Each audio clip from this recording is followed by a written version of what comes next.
Бір-бірлеріңе үкім айтушы болмаңдар дейді. Үкім айтушы болма дейді ешкімге. Намаз оқымай жүрген адам жаңағы мысалы, парыз оқымай жүр. Асылы, сөйлеме. Көмектесе аласың ба? Көмектес. Қандай дәрежеге дейін бар? Мысалы, сіздің біреуімізге бір Алла тағала салиқалы амалдарды нәсіп етіп оқып, Бухари, Муслимде келген мысалы бір хадистерде, Абу Дауд, Ахмад. Сонда Исраиль ұрпақтарында екі кісі болған дейді. Екеуі бауыр. Біреуі дейді құлшылықта сондай муштахид, ынталы болған дейді. Яғни жаңағы парыздан кейін мустахаб, сол нәрселерді істеп жүрген адам дейді.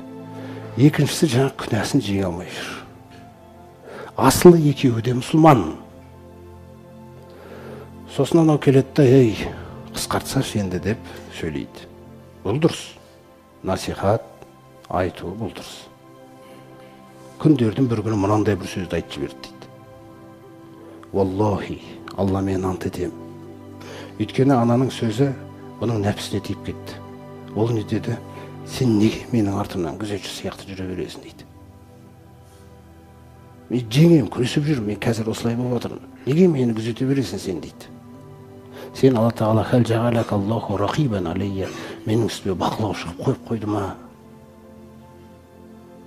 Сонда ол келді айтты, Валлахи, Алла мен ант етемін, ля яхфирук Аллах.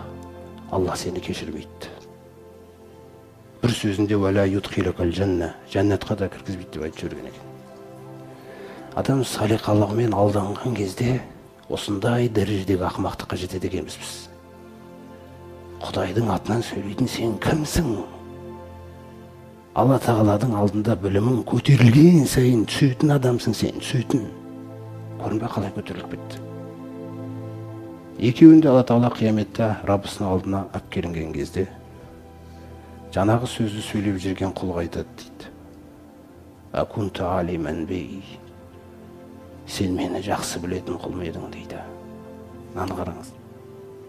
Біз кейде Алланың атынан неге сөйлейміз? Біз өзімізше бір Алла жаңағы құтылатын топқа қарай уже қияметте кіріп кеткен сияқтымыз біз. Сен мені жақсырақ білесің ба деп айтады дейді. Анада үн жоқ. Не айтады енді?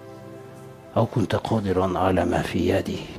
Әлде менің иелігімдегі, құзырымдағы бір іске құдіретің жете ма өзгертуге дейді. Сосын анау езіліп тұрған, күнәсімен езіліп тұрған жаңағы Аллаға серік қоспаған құлды шақырып айтады. Қоды ғафарту лака. Кешірдім сені. Удхулул жанна. Кіре ғой жәннатыңа. Әрине ол кіретін жәннат, анау кереметтер кіретін жәннат емес, бірақ жәннатқа кірді. Көрдіңіз ғой? Ал анаған айтты дейді, исхабу бихи иленнар. Мынаны тозаққа қарай тастаңдар. Мерзім өтеледі енді. Мерзім өтеледі, түбінде жаңағы таухид алып шығады оны. Сонда Абу Хурайра осы хадисті жеткізіп отқан айтады. Алла мен ант етем. Бір ғана сөйлем сөйледі дейді. Дүниесінде, ақыретінде ойран қылды. Өзіне зұлымдық жасаудың да бұл бір түрі екен. Қараңыз. Көмір зұлымдық қандай мағынада кетіп қалуы мүмкін кейде.